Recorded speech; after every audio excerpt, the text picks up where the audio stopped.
Hello and welcome into the KE Report. I'm your host, Shad Markowitz, and I'm speaking today with Erik Wetterling, also known as the Hedgeless Horseman. Runs the hedgelesshorseman.com, and we will put a link to that down below, and is also active on Twitter and CEO.ca.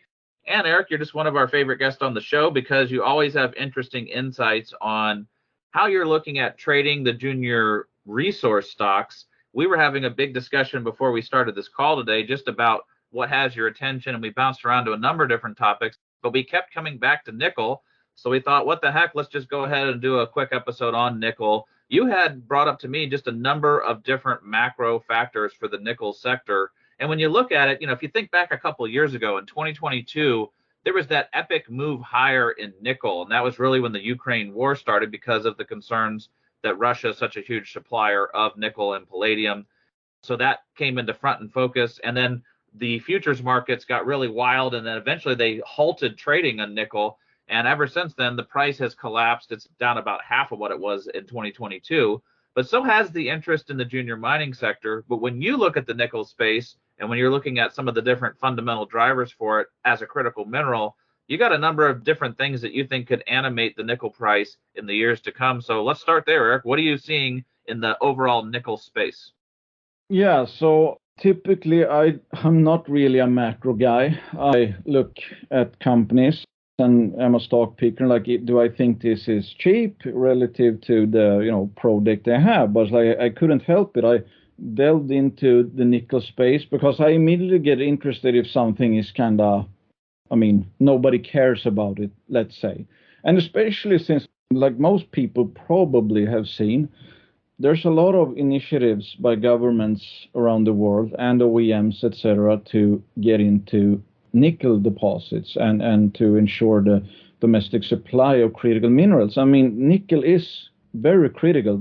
I think in 1956, the Defense Department of the US labeled nickel the premier war metal, that it's the closest thing to a war metal out of any metals, basically. So obviously it's highly strategic. And then I found a bunch of recent interviews with Rick Rule where he laid out his thesis. He was asked about what does he think the next uranium is, because he was bullish on uranium for the last 2-3 years, and now he's been obviously getting paid handsomely because uranium is doing well. So his thesis is playing out, and he bought it when it was dead coal, basically. And he said that nickel, platinum, and palladium are things he's really looking at now because they are so hated, they are so cheap. And he has a few bullet points, let's say, what his thesis is for partly why the metal prices are down right now and why he thinks they can recover. One thing he believes is happening is that the Russians are dishoarding their stockpiles because they need to raise money for the war effort. And I looked into the Russian PGM nickel deposits, and typically their ore bodies have a 3-to-1 palladium to platinum ratio. And if you look at the palladium and platinum price, palladium has crashed a lot more than platinum. Platinum is basically even for the last several years. Palladium is down a lot. So that kind of, jives basically. And that, of course, as he described it, is artificial supply, meaning that, of course, if you're dishoarding stockpiles, you're going to run out one day. So it's a one-off kind of thing that might be depressing the market in all those three metals right now. And then he goes on to say that Western mines are being shut down. And we're seeing news releases almost every day. Yesterday, I think, or maybe it was today, IGO announced that they're putting their Cosmos mine, going to be putting that on care and maintenance in Australia. And I read a recent article where it's like Caledonia, which has, I think, 3 nickel mines or something. I think it officially belongs to France. And the French government is looking to basically give them $200 million or something to cover rising energy costs. So you see governments getting involved as well, because obviously if it's a strategic thing, you don't want to be too dependent on your, quote, enemies, which would be like Russia and then Indonesia, Philippines, which is in the Chinese sphere, and this Chinese money that's basically been funding the Indonesian supply. Norilsk, which is the major Russian supplier, has not been doing sustaining capital investments. And I think 2 days ago, we got a news release from Norilsk, or Normetal, or whatever they're called. They're expecting further production drop this year. And they're going to shut down one of their furnaces mid-year, or planning to do, because they need to do capital repairs. So that also appears to be in line what his thesis is. Basically, in that case, I mean, that's less supply when they're shutting that down. And then he believes that Indonesian production is unsustainable, that he flew over the areas in Indonesia where they are mining these laterites, which has been the main reasons why I think the nickel sector right now, for example, is in a surplus, because they basically swamp world markets, and they're the reason kind of why, I mean, the Western mines are being shut down. And you know how the Chinese are. I mean, they like to corner markets. They did that with rare earth and all that. That they sometimes don't have a problem operating at very or no margins, because they gain such a big market supply. And that's like a loaded gun, like, you know, natural gas has been between Russia and Europe, that you're dependent on them. And then Robert Friedland has done a lot of presentations recently where he's talking about that basically the militaries of the world are rearming, and that the US is short of 155 millimeter howitzer shells and stuff like that. And there's a lot of metals that go into the military industrial complex. And I found old articles from, you know, previous wars in the US, for example, where, I mean, they got short supply on everything, basically tin, nickel, copper, because everything, all of those metals goes into, you know, the war machine in some way, shape, or form. And that I also read a very interesting article about Sudbury, which I don't remember if it was during the Cold War, or I think it was during the Cold War. Some guy who worked there, he believed that they would be the first target to be nuked by Russia if the Cold War became a hot war, because Sudbury was providing basically 95% of the nickel for the allied nations. I mean, you have to, I was going to say, Google that and look it up for yourself. I have links to it, though, if anybody wants. So that's just a very strategic thing at the same time. You need it for the militaries, and obviously you don't really want to have your supply be dependent on your potential enemy in that case. Like, I mean, if one believes that one person's idea that, hey, Russia would nuke Sudbury as their first target just to shut down nickel supplies, so, I mean, basically the US and NATO would have very hard time to arm themselves. I mean, it makes total sense. So, and when you see the French government, for example, come in there, potentially helping out in Caledonia, I mean, basically government subsidies by the looks of it. I mean, I think it kind of hints that, yes, the West is seeing this as a strategic problem, that we have to have Western supply, domestic Western supply. And recently in Australia, you see also there were crisis talks, high-level crisis talks with government officials about the nickel and lithium industry. And it's like, is that only just to keep jobs, or are they're thinking a bit longer term, like the Pentagon, for example? Yeah, Eric, it's definitely a story very similar to copper, where there is all this demand that you could see building. There was ample supply in the past, and a lot of the politicians and policymakers are looking at those past times and missing the point that right now there's not a lot of new mines coming online, and most of the supply could be coming from problematic areas or countries that are not trading partners with you right now. So it could be a situation where we need to see more domestic supply, and that is evidenced by the US and Canada in North America making big grants available to nickel companies, and they've even started taking action on that to boost the domestic supply. And we're also seeing manufacturers, OEMs, as you mentioned, coming down and making partnerships with the nickel companies. So let's take this over to the world of the nickel stocks, because that's what investors here are looking at. There's no shortage of people waving their arms in the gold and silver space saying that these things are undervalued. We're seeing that in copper as well. But people forget there's a lot of nickel companies that are very undervalued, and they have strategic investments. And then sometimes all it takes is a little spark just to get things going. We saw that recently with a small junior company making a big move yesterday. I guess give us your quick snapshot takeaway of the nickel stocks.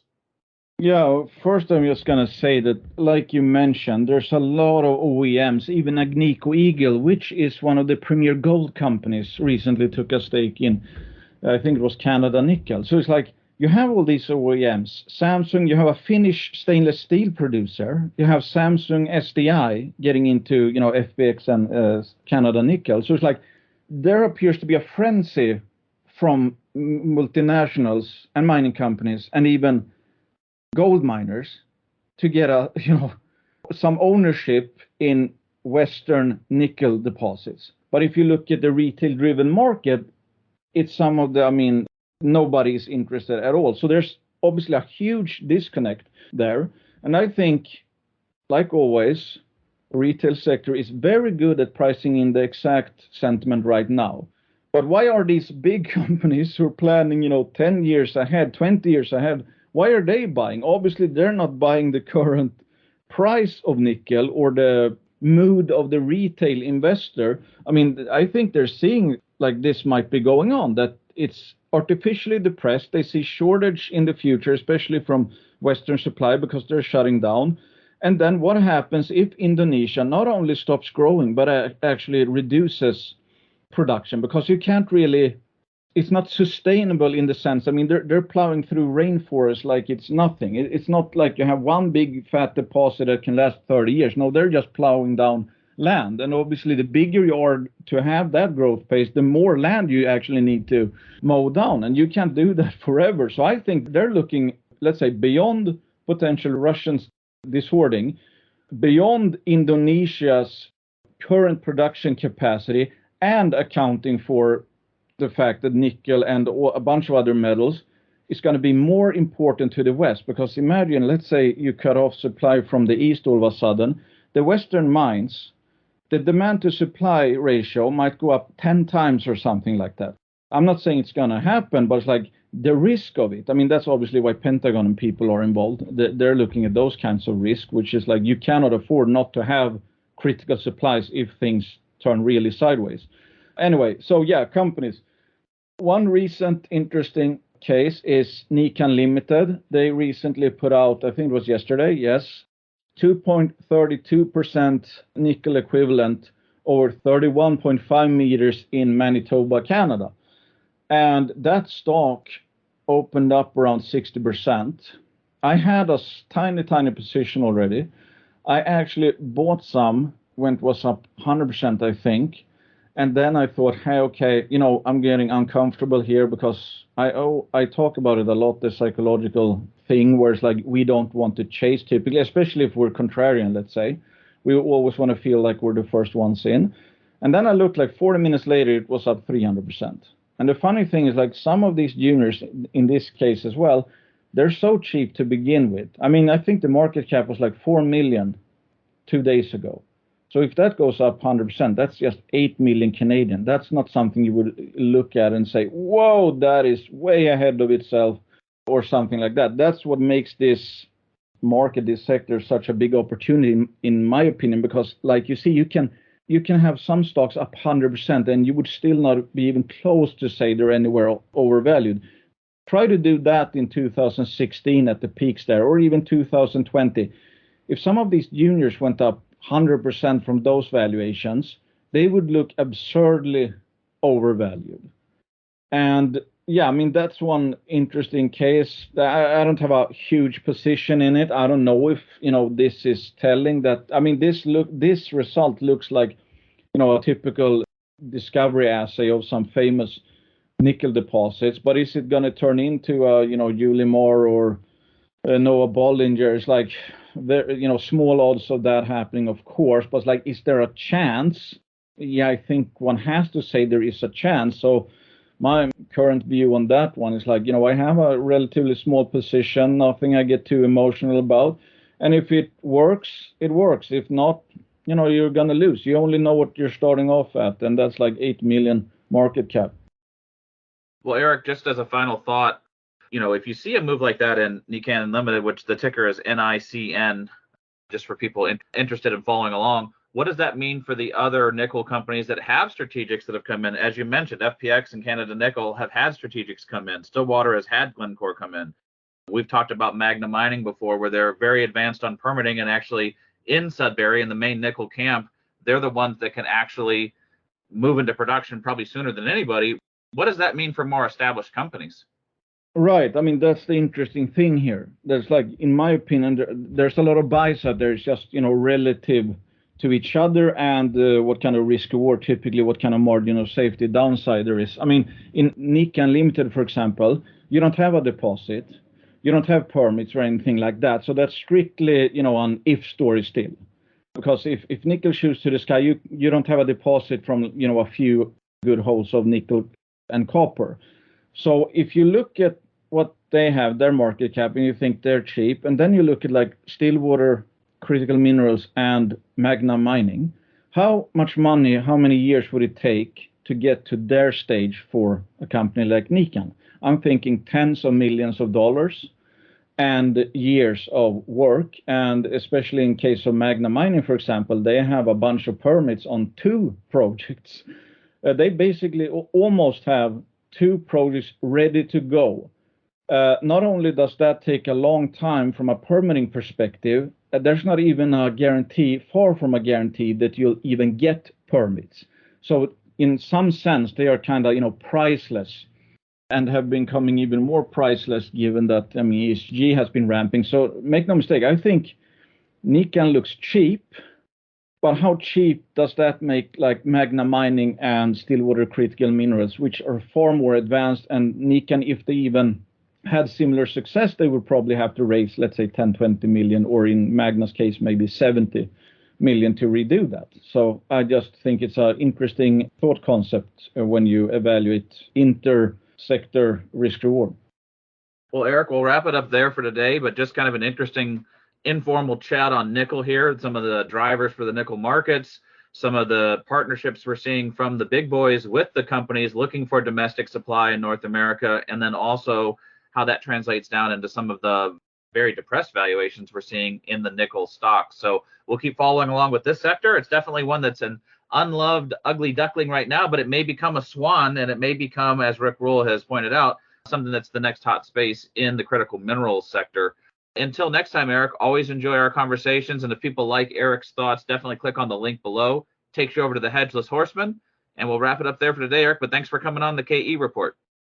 Thank you, Shad. And consider me biased. I own shares of most of the companies I mentioned, and Magna Mining and Stillwater are sponsors. Twice biased.